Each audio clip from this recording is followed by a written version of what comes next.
You've been responsible. Every single month, without fail, you pay your bills on time. Credit card, paid. Car loan, paid. Student loan, paid. You haven't missed a single payment in years. You're basically the model citizen of personal finance. So one day, you decide to check your credit score. Maybe you're thinking about buying a house, refinancing a loan, or just curious to see where you stand. And then you see it. Your score dropped. Not by 1 or 2 points. We're talking a significant dip. Maybe 20 points, maybe 40, maybe more. You're confused. You're frustrated. You might even feel a little betrayed. Because nobody told you that doing everything right still wasn't enough. Nobody told you that the credit system has rules, hidden rules, that can drag your score down even when you're playing the game perfectly. That feeling? That's exactly why we're here today. My name is Max, and today we're going to break down every single reason your credit score can drop, even if you've never missed a payment in your life. And trust me, by the end of this video, you're going to look at your credit score in a completely different way. You're going to understand the mechanics behind it, the traps hidden inside it, and, most importantly, exactly what you can do to protect yourself. So grab a seat, because this one is going to change how you think about credit forever. Why your credit score is not just about paying on time. Let's start with the biggest misconception in personal finance. Most people believe that if they pay their bills on time, their credit score will be fine. That belief is not just incomplete, it's dangerous. Because it gives you a false sense of security that can cost you thousands of dollars in higher interest rates, rejected loan applications, and missed financial opportunities. Here's the truth. Payment history only accounts for 35% of your FICU score. Yes, it's the largest single factor. But that means 65% of your credit score is determined by things that have absolutely nothing to do with whether you pay on time. And that 65%, that's where most people are completely in the dark. So let's shine a light on all of it. Factor number 1. Your credit utilization is silently destroying your score. This is the one that catches people off guard more than anything else. Credit utilization. It sounds technical, but the concept is simple. It's the percentage of your available credit that you're currently using. Let's say you have a credit card with a $10,000 limit. If you have a $3,000 balance on that card, your utilization rate is 30%. Now here's where it gets interesting and painful. Credit scoring models penalize you heavily for high utilization, even if you pay your balance in full every month. How is that possible? Because the credit bureaus don't necessarily see when you pay. They see a snapshot, a single moment in time, and that snapshot is taken at a specific point each month, usually around your statement closing date. So if your card reports to the bureaus before you make your payment, they're seeing that $3,000 balance. Not zero, not what you actually owe, what the snapshot captures. And here's the kicker. Most financial experts recommend keeping your utilization below 30%. But if you really want to optimize your score, and Max is going to be honest with you here, you want to be below 10%. Below 10% is where the score rewards start stacking up significantly. So if you've been using your credit card for everything, racking up points and cash back, and then paying it off at the end of the month thinking everything is fine, think again. The bureau might be capturing your balance at its peak, not after your payment. Your score could be taking monthly hits that you've never even noticed. The fix? Pay your balance before the statement closing date, not just before the due date. 2 different dates. One matters for your credit score, the other matters for avoiding interest. Know the difference. Factor number 2. A creditor quietly lowered your credit limit. This one happens in silence. You never get a dramatic notification. There's no alarm. One day your credit limit is $10,000. The next day it's $5,000. And just like that, your utilization rate doubled overnight, even though you didn't spend a single extra dollar. Why do creditors lower limits? There are a dozen reasons that have nothing to do with you personally. A recession, or even the fear of one, can cause banks to pull back on credit exposure across millions of accounts. If you haven't used a particular card in a while, the issuer might reduce the limit or close the account entirely. If you applied for other credit recently, a creditor might see that as a risk signal and quietly trim your limit as a defensive move. And the result? Your credit score drops. Not because you did anything wrong, because someone else made a business decision. The lesson here is crucial. You need to monitor your credit accounts actively. Don't just check your credit score. Check your actual credit limits on each card. Set up alerts if your issuer allows it. And if your limit gets lowered, call your credit card company. Ask them to restore it. Sometimes they will, and it costs you nothing to ask. Factor number 3.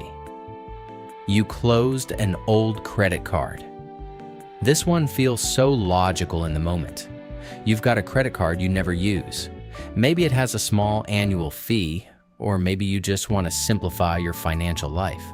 So you call up the bank, close the account, and feel good about being organized. And then your score drops. Hard. Here's why.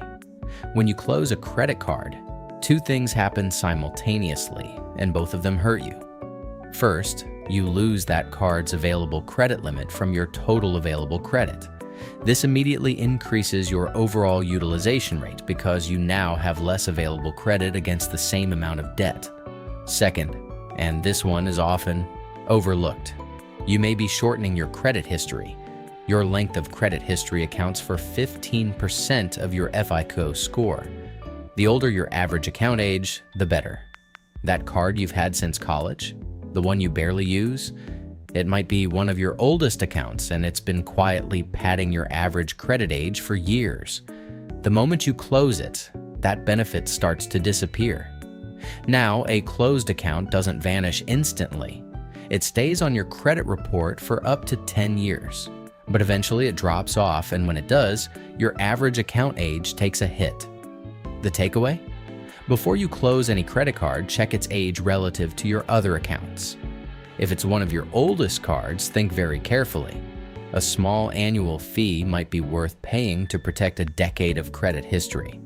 Put a tiny recurring charge on it, a Netflix subscription, a Spotify plan, and set it to autopay. Keep it alive, keep your history intact.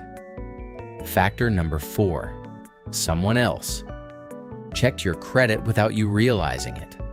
Every time someone pulls your credit report, it creates what's called an inquiry. And not all inquiries are created equal. There are two types: soft inquiries and hard inquiries.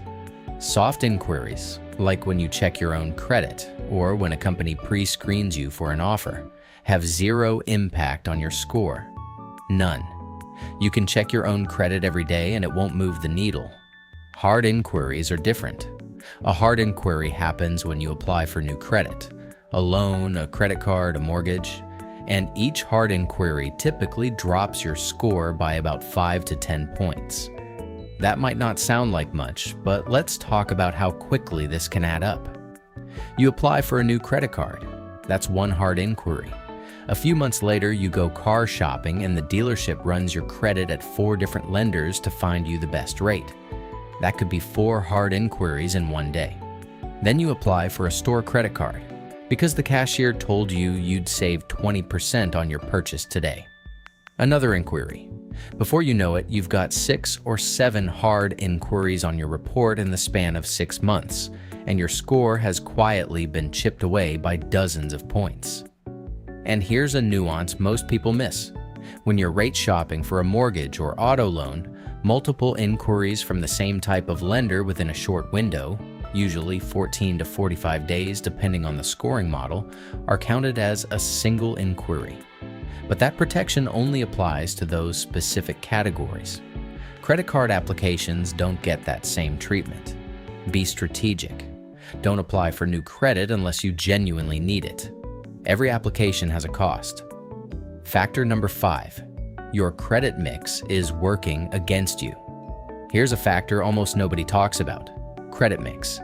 It accounts for 10% of your FICO score, and it's one of the most misunderstood elements of the entire system. Credit scoring models don't just want to see that you can handle one type of debt. They want to see that you can manage different types of credit responsibly. This includes revolving credit, like credit cards, and installment credit, like mortgages, auto loans, student loans, and personal loans. If your entire credit profile consists of only credit cards, your score might be lower than someone with the same payment history who also has an installment loan. Not because you've done anything wrong, but because the algorithm is rewarding diversity. Now, Max is not telling you to go out and take on debt you don't need just to improve your credit mix. That would be reckless advice. But it's worth understanding that if you're wondering why your score seems to plateau despite a perfect payment history and low utilization, your credit mix might be part of the answer. If you're in the market for a large purchase anyway, a car, a home, even certain equipment for a business, knowing that the installment loan will actually diversify your credit profile and potentially boost your score is useful context. Factor number 6, errors on your credit report are dragging you down. This one makes people genuinely angry when they discover it, because this isn't about anything you did or didn't do. This is about mistakes, other people's mistakes, showing up on your credit report and destroying your score. Credit report errors are more common than you think. Studies have shown that a significant percentage of Americans have at least one error on their credit report. These errors can range from minor, a misspelled name, to catastrophic, a debt that isn't yours, a late payment that was actually on time, or even accounts belonging to someone with a similar name that got merged with yours. And here's the brutal reality. The credit bureaus aren't proactively checking for these errors. They're waiting for you to notice them and dispute them. Until you do, those errors sit there quietly, damaging your score month after month. This is why you should be pulling your credit reports regularly. You're entitled to one free report per year from each of the 3 major bureaus, Experian, Equifax, and TransUnion, through annualcreditreport.com. That's 3 reports per year. Use them. If you find an error, dispute it directly with the bureau. Put everything in writing. Keep records. The process can take 30 to 45 days, but errors can absolutely be removed, and when they are, the score recovery can be dramatic and immediate. Factor number 7, your oldest account, aged off your report. We talked about closing old accounts, but here's something even more passive. Sometimes old accounts simply fall off your credit report on their own, and when they do, your score can take a hit. Negative items like late payments, collections, and bankruptcies are removed after 7 to 10 years. Most people know that. What fewer people realize is that positive accounts also age off, eventually. A closed account in good standing can remain on your report for up to 10 years after closure, and then it disappears. When that happens, if it was one of your oldest accounts, your average credit age drops, and your score drops with it. This is one of the most insidious aspects of the credit system. Time passes. You do nothing wrong. Your score drops anyway. Just because an old positive account has completed its life cycle on your report. The best defense against this is to maintain long-standing open accounts.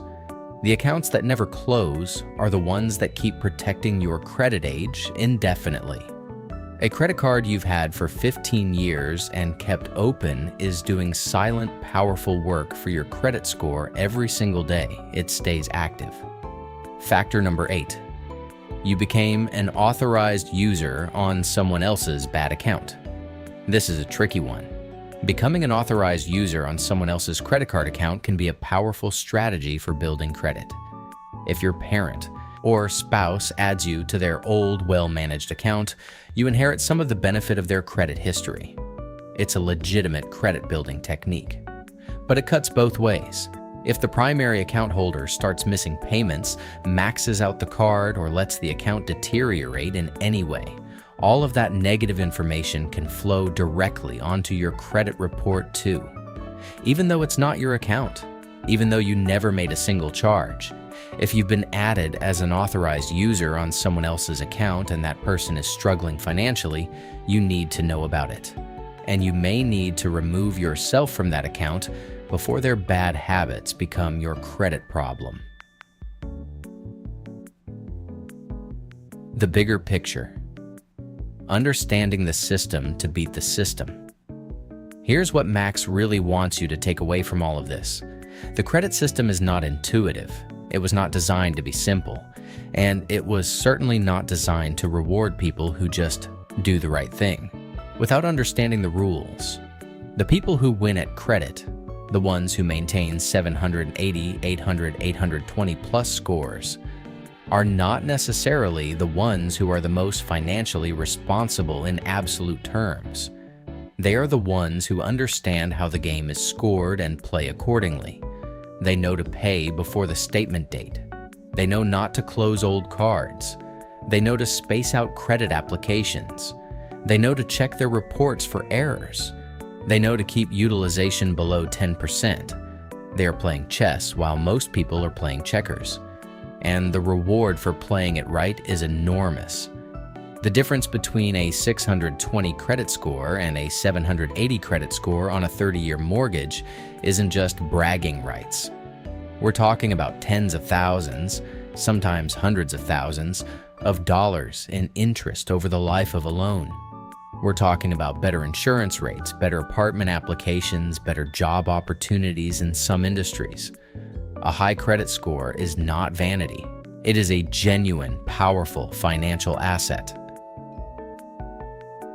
Your action plan. Starting today.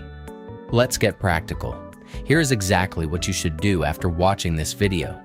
Number 1, pull all 3 of your credit reports from annualcreditreport.com right now. Go through every single account. Look for errors.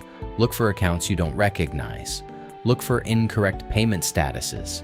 If you find anything wrong, start the dispute process immediately. Number 2, log into every credit card account you have and find 2 dates: the statement closing date and the payment due date. These are not the same. Set a reminder or auto pay to pay your balance before the statement closing date to minimize reported utilization. Number 3, check your credit limits on every card. Compare them to what they were 6 months ago, a year ago. If any have been lowered, call the issuer and ask for a restoration. Number 4, identify your oldest credit account. Whatever it is, make a decision right now to never close it unless the ongoing cost is completely unjustifiable. If it has an annual fee, evaluate whether a small recurring charge and the benefits justify keeping it open. In most cases, they do. Number 5, think carefully before your next credit application. Do you actually need it? What is the timing relative to any major financial events, a mortgage application, a car purchase, in the next 12 months? Every hard inquiry has a cost. Make sure the benefit is worth it. Here's the thing nobody wants to admit about the credit system. It is complex by design. The people who profit from your ignorance, lenders who charge higher rates to lower score borrowers, benefit when you don't understand how scoring works.